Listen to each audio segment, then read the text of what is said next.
শেষ পর্বে চলে এসেছি। এই শেষ পর্বে আমরা চিঠি উৎসবকে ছুঁয়ে যাব, কিন্তু এই চিঠি উৎসবকে ছোঁবো কি করে? এই লাইব্রেরি যখন প্রথম পথ চলা শুরু করলো তখন 21 সাল মাধ্যমিক পরীক্ষা দিয়েছিল সুদীপন পণ্ডিত। অত্যন্ত ভালো ছাত্র হিসেবে অশোকনগরে তার নাম আছে এবং মাধ্যমিক পরীক্ষাতে সে প্রথম 5-এর মধ্যেও ছিল।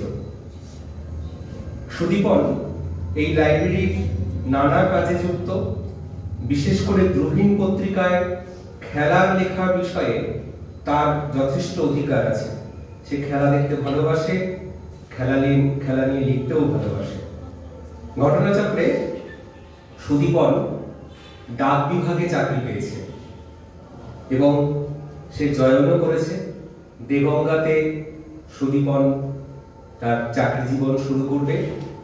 যদিও অন্য কোথাও চাকরি করত তাহলে এতটা আনন্দ হতো না, যেহেতু আজকে চিঠি উৎসব, যে চিঠি উৎসব ডাকঘর ছাড়া কখনো সম্পন্ন হতে পারে না, সেই ডাকঘরে আমাদের লাইব্রেরির সুদীপন চাকরি করবে, চাকরি পেয়েছে এবং চাকরি করবে, এর থেকে আনন্দের আর কি হতে পারে।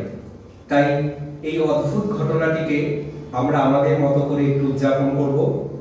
সুদীপনের চাকরি জীবন সুন্দর হোক, ডাকঘরকেও অন্যরকম মর্যাদায় পৌঁছে দিক, তাই ওকে আমরা শুভেচ্ছা জ্ঞাপন করব।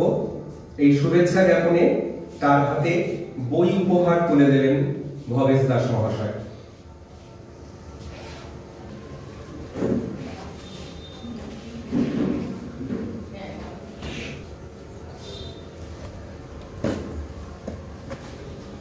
সুদীপন অশোকনগরের ভালো ছেলে বলে অদ্ভুত নাম এবং ওর যোগ্যতার পরিচয় দিয়ে আগামী দিনে এগিয়ে চলুক।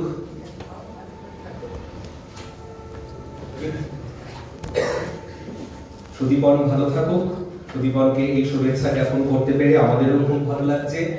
আর ছাত্রছাত্রীদের সামনে এই উদাহরণটাও বোধহয় রাখা দরকার যে এখনো চাকরি পাওয়া যায়, সৎভাবে চাকরি পাওয়া যায়, এখনো যোগ্যতার দাম আছে, একটু হলেও আছে। সুদীপন তার প্রমাণ।